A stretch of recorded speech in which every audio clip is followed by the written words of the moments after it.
Oi, pessoal, tudo bem com vocês? Espero que esteja tudo certinho, que vocês estejam bem em casa. Bom, como a gente prometeu lá no começo do semestre para vocês, essa não vai ser uma aula dada pelo professor Lucas, sou eu que vou dar essa aula para vocês. É uma aula de History, não é uma aula de História, e eu queria muito que ela fosse presencial, mas infelizmente não tem como. Mesmo assim, a gente planejou algumas coisas diferentes para deixar essa aula mais legal para vocês. Como vocês podem ver, eu não vou usar slides, então vocês também não vão me ver em nenhum momento da aula, vocês vão ver só as minhas mãozinhas. E a gente vai fazer essa aula na cartolina, então eu vou escrever e vou desenhar os slides para vocês. Já desenhei o professor Lucas ali, dando tchauzinho para vocês, e me desenhei também. Em algumas das folhas, talvez vocês consigam ver um leve rascunho do desenho que eu vou fazer. Isso é porque eu já deixei as folhas prontas e a gente só vai passar a caneta agora, tá bom? Em relação ao conteúdo da aula em si, o professor Lucas me falou que na aula de história vocês estão vendo sobre o Brasil Império, né? Então a aula de hoje vai ser sobre a medicina e a saúde no Brasil Império. Esse conteúdo não vai cair em prova, não vai ser cobrado, mas é interessante para que a gente entenda melhor como a medicina e a saúde evoluíram no país desde aquela época. Para que a gente entenda como a sociedade brasileira funcionava durante o Império, é interessante que a gente volte um pouquinho para o período anterior, que se chamava período da colônia, e revise qual que era a situação do Brasil nessa época. Como o SESI funciona no sistema de segmentos, esse foi um conteúdo que vocês não viram com a gente, então eu achei que seria interessante que a gente revisasse, só para ter certeza que vocês não vão perder nada da explicação sobre o Império. Como vocês provavelmente viram na escola anterior de vocês, o período do Brasil colônia vai do ano de 1500 até o ano de 1815, que é desde o momento que os portugueses chegaram no Brasil pela primeira vez até o momento que a família real vem morar aqui no Brasil. Esse foi o momento em que o Brasil foi colônia de Portugal. Não interessava muito aos portugueses dar aos brasileiros uma boa condição de vida, porque eles não estavam interessados em vir morar aqui. Uma das únicas funções do Brasil naquele momento era dar riquezas a Portugal. Então a gente vivia numa condição significativa de abandono. Para que os brasileiros não decidissem se rebelar contra Portugal de uma hora para outra, era necessário que Portugal criasse com a gente uma relação de dependência. Enquanto a gente dependesse, enquanto a gente precisasse dele para as funções mais básicas do dia a dia, a gente não teria como lutar pela liberdade. Para fortalecer essa dependência, Portugal criou uma série de leis. Uma dessas leis proibia a existência de faculdades aqui no Brasil. Então, se você era rico e você queria cursar uma faculdade, você precisava ir até a Europa para fazer o seu curso. Mas pensem que a grande maioria das pessoas não tinha esse dinheiro para sair do Brasil e ir até a Europa cursar uma faculdade. Então, a gente acaba ficando no Brasil com um monte de profissionais que não têm a formação adequada para atuar na sua profissão. Essa falta de estrutura afeta muito a vida dos brasileiros, porque era muito difícil encontrar um profissional formado e quando você encontrava era muito caro, a maioria das pessoas não tinha dinheiro para pagar. Hoje a gente vai falar um pouquinho sobre como isso afetava a prática da medicina e o acesso à saúde das pessoas. Durante o período da colônia aqui no Brasil, a gente não tinha faculdade de medicina. Mas isso não quer dizer que as pessoas não precisassem de atendimento médico. Como eu acabei de dizer para vocês, é muito difícil que a maioria das pessoas conseguisse pagar pelo atendimento do médico formado lá na Europa. Então as pessoas iam atrás de outro tipo de tratamento. Esse era um tipo de tratamento que fazia uso do curandeirismo. O curandeirismo é uma vertente médica em que quem atende não é o médico, é o curandeiro. E se chama assim porque para curar eles não usam remédios fabricados. Eles usam ervas e plantas medicinais que eles aprenderam ao longo do tempo que podem ajudar com determinado problema ou determinada doença. O curandeirismo, apesar de funcionar para tratar problemas mais simples, já que os curandeiros estavam aplicando aquela técnica há muitos anos e sabiam das propriedades daquelas plantas de tantas vezes que já tinham tentado usar, ele não era muito efetivo para tratar problemas mais sérios de saúde. E para isso a gente precisava de cirurgiões formados, coisa que era muito difícil encontrar no Brasil. Bom, e agora a gente vai falar sobre o período do Brasil Império em si, e vocês vão ver por que essa contextualização toda foi tão importante. O Brasil Império, como vocês já viram com o professor Lucas, vai do ano de 1822 até o ano de 1889. E o seu início é marcado pela chegada da família real no Brasil. A família real foge da Europa e vem morar aqui. Eu nem preciso contar para vocês que a família real estava acostumada com uma vida muito luxuosa, uma vida muito confortável. Quando eles fogem da Europa para vir para o Brasil, em momento algum essa fuga foi planejada. Então eles chegam aqui e eles encontram uma colônia que não tem a estrutura que eles estavam esperando para recebê-los. A gente não tinha aqui muitos dos luxos que eles estavam acostumados lá em Portugal. Por exemplo, a gente não tinha teatro, a gente não tinha a Casa da Moeda, que é tipo um banco central que cuida de todas as finanças. A gente não tinha nem imprensa, então aqui não circulava jornal naquela época. A gente não tinha jardim botânico, que é um lugar que os nobres costumavam ir para passear. E, como eu já mencionei, a gente não tinha aqui uma quantidade significativa de médicos formados em faculdades. E essa falta de estrutura e de conforto é justamente o resultado de todas as proibições que Portugal tinha feito antes. Mas agora a família real mora aqui. Então eles mandaram construir todas essas coisas que eles estavam acostumados para que a vida deles aqui fosse mais confortável e mais tranquila. Então foram criadas faculdades de principalmente dois tipos no começo: as faculdades de medicina e as faculdades de direito. Em relação às faculdades de medicina, foi criada uma faculdade no Rio de Janeiro e outra faculdade na Bahia. A ideia é que todo mundo que vivesse na metade de baixo do Brasil fosse para a faculdade do Rio de Janeiro, e todo mundo que vivesse na metade de cima do Brasil pudesse ir para a faculdade da Bahia. Mas mesmo assim, para ir para a faculdade você precisava pagar. Então eram só as pessoas que tinham dinheiro que podiam acessar o ensino nas faculdades. Apesar disso, isso foi um ganho muito importante para o Brasil, porque agora a gente não precisava mais importar os profissionais de fora e as pessoas que viviam no Brasil não precisavam ir até a Europa para se formar. Apesar disso, a medicina daquela época não era tão avançada quanto a medicina é hoje. Então, eles estavam no momento de criar teorias e entender como a ciência funciona, mas nem sempre eles estavam certos. Um tipo de hospital que foi muito importante para que mais pessoas tivessem acesso à saúde no Brasil naquela época foram as Santas Casas da Misericórdia. Aqui em Curitiba a gente tem uma Santa Casa, ela fica ali na Praça Rui Barbosa. Eu vou colocar uma foto aqui para vocês. Vocês podem pedir para os pais de vocês mostrarem quando vocês passarem ali pertinho. A Santa Casa é um hospital que está vinculado à igreja.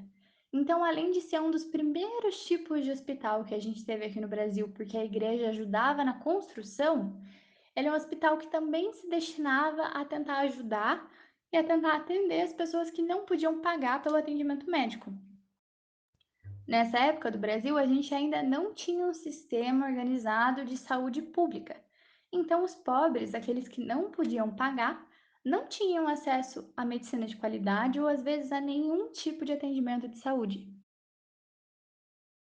Esse foi o momento que a gente teve um avanço muito grande na ciência. Pensem, hoje a gente sabe o que são as bactérias, a gente sabe o que são os vírus e a gente sabe como eles funcionam, mas naquela época os médicos não tinham muita ideia, nem os cientistas.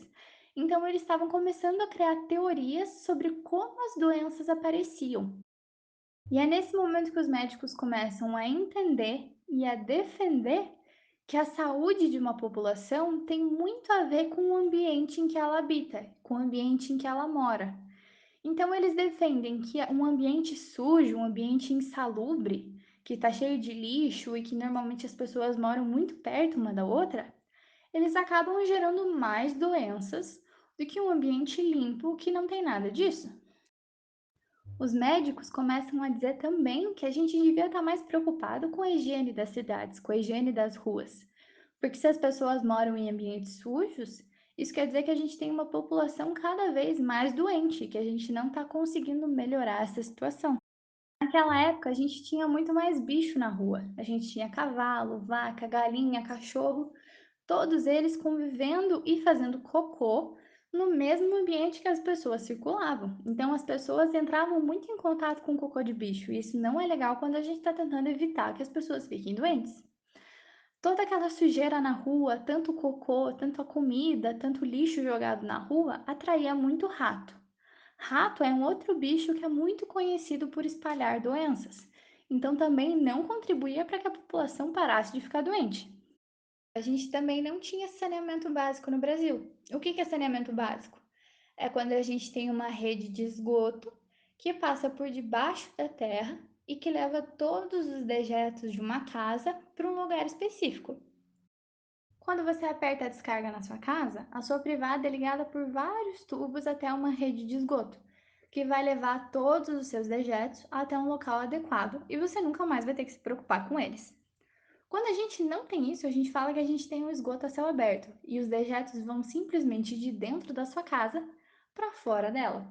E eles ficam ali a céu aberto, contaminando as pessoas e causando doenças.